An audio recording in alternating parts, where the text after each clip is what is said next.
ఈ అమ్మాయి గురించి కూడా చెప్పాలిగా, మళ్ళీ లాస్ట్లో లేనిపోయింది. డబ్బులు ఇచ్చినా చెప్పాలి, తప్పదు, మాకు చెప్పినట్టే.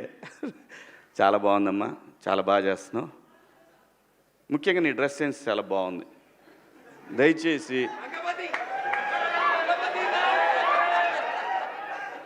ఇంకో విషయం చెబుతున్నా, అమ్మాయిలు హీరోయిన్లు ఏ బట్టలు పెడితే వేసుకొని పోతే మనమే దరిద్రం అనుభవించాల్సి వస్తమ్మా. ఏమనుకోవద్దు, హీరోయిన్లు అందరూ మీరు అనుకున్నా నాకు పోయేది లేదు, లాగి పీకుతాం మనం, అది వేరే విషయం. కానీ మీ అందం చీరలోనో, మీ అందం నిండుగా కప్పుకునే బట్టల్లోనే ఉంటుంది తప్పితే సామాను కనపడే దాంట్లో ఏముండదమ్మా.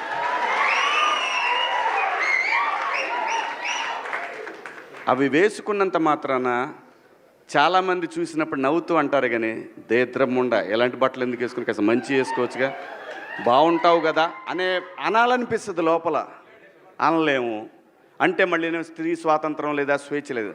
స్త్రీ అంటే ప్రకృతి, ఎంత అందంగా ఉంటే అంత గౌరవం పెరిగిద్ది. ఈ ప్రకృతి అద్భుతంగా ఉంటుంది. అలాగే స్త్రీ, మా అమ్మ చక్కగా ఎప్పటికీ గుండెల్లో కనపడతా ఉంటుంది, ఒక సావిత్రమ్మ కానీ, ఒక సౌందర్య కానీ. అలాగే ఈ జనరేషన్లో ఇంకా చాలామంది, రష్మిక, చాలామంది అమ్మాయిలు ఉన్నారు. వీళ్ళందరూ ఇంపాక్ట్ క్రియేట్ చేశారు కాబట్టి అమ్మటే చెప్పగలుగుతున్నాం.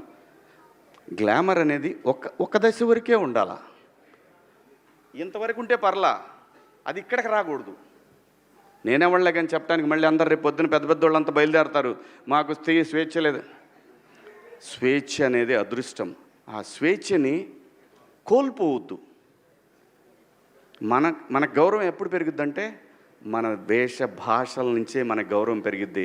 అందులో ప్రపంచ వేదికల మీదైనా సరే చీరగట్టుకున్న వాళ్ళకే విశ్వసుందర కిరీటాలు వచ్చినాయి. Thank you so much. Thank you Shivaji గారు, thank you so much. Dresses అనేది చాలా పర్సనల్, అంటే ఇట్స్ ఫ్యాషన్, ఎవరికి ఏది నచ్చితే అది వేసుకోవాలి. ఆయన దృష్టిలో ఆయన ఇన్సెక్యూరిటీ ఉన్నట్టుంది, ఆయన ఎలా కనిపిస్తాడు, అందుకే అలాంటి రెస్ట్రిక్షన్స్ అంతా ఉన్నట్టున్నాయి. ఎవరి ఇష్టం వాళ్ళది.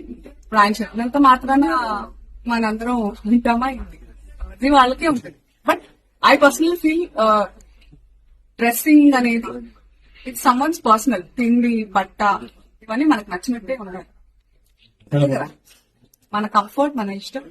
మీకు నచ్చకుండా నేను బలవంతంగా పప్పన్నం పెడితే మీకు బిర్యానీ కావాలని ఉంటుంది, అలాంటిది ఏదైనా it's personal. It's unfortunate that ఆయన ఐ ఫీల్స్, అంటే నేను సింపథైజ్ చేస్తున్నాను ఆయన్ని, దట్ ఆ మైండ్ సెట్ పాపం.